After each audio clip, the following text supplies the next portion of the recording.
Patrolling post Manthar की जानिब से रोड हादसात में इजाफे के बायस राहगीरों को ज़रूरी हिदायत जारी की जा रही हैं ताकि हादसात में कमी आ सके। का मौसमी हालात चल रहे हैं, फोग का मौसम है, तो आप लोगों की ये लाइट चलती रहनी चाहिए।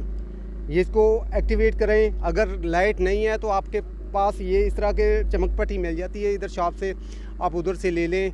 और इस चीज़ को जो है ना, ये फॉग के दिनों में आपकी सेफ्टी है, आने वाले आपकी भी सेफ्टी है, जो लोग इधर से गुजर रहे हैं उनकी भी सेफ्टी है। अगर आपने लगाई होगी तो इससे कीमती जानों का ज़िया नहीं होगा, क्योंकि फॉग के दिनों में पीछे से अगर कोई गाड़ी आ रही है, वो अगर ये चमक पट्टी लगी है, अगर आपकी लाइट्स चल रही हैं फिर भी ठीक है, अगर नहीं चल रही तो ये अपना काम करेगी। इससे आपकी भी सेफ्टी है और दूसरे लोगों की भी सेफ्टी है। प्लीज़ इस चीज़ का ध्यान करें और नेक्स्ट टाइम जो भी गाड़ी इस तरह के रेगुलेशन या जो भी फॉलो नहीं करेगी, हम उसके ख़िलाफ़ कार्रवाई करेंगे।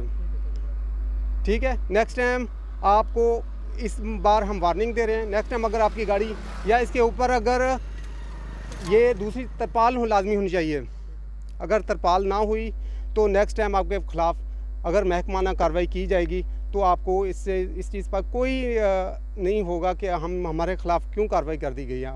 हम बारहा इस चीज़ को तलकीन कर रहे हैं दूसरे ट्रांसपोर्टर को भी, क्योंकि दिन ब दिन जो है ना हमारे यहाँ एक्सीडेंट की रेशो बढ़ रही है। इसलिए ये चीज़ नेक्स्ट टाइम ध्यान कीजिएगा। ये आपका आईडी कार्ड इस बार हम आपको छोड़ रहे हैं, लेकिन नेक्स्ट टाइम आपके ख़िलाफ़ कार्रवाई की जाएगी। ठीक है, थैंक यू।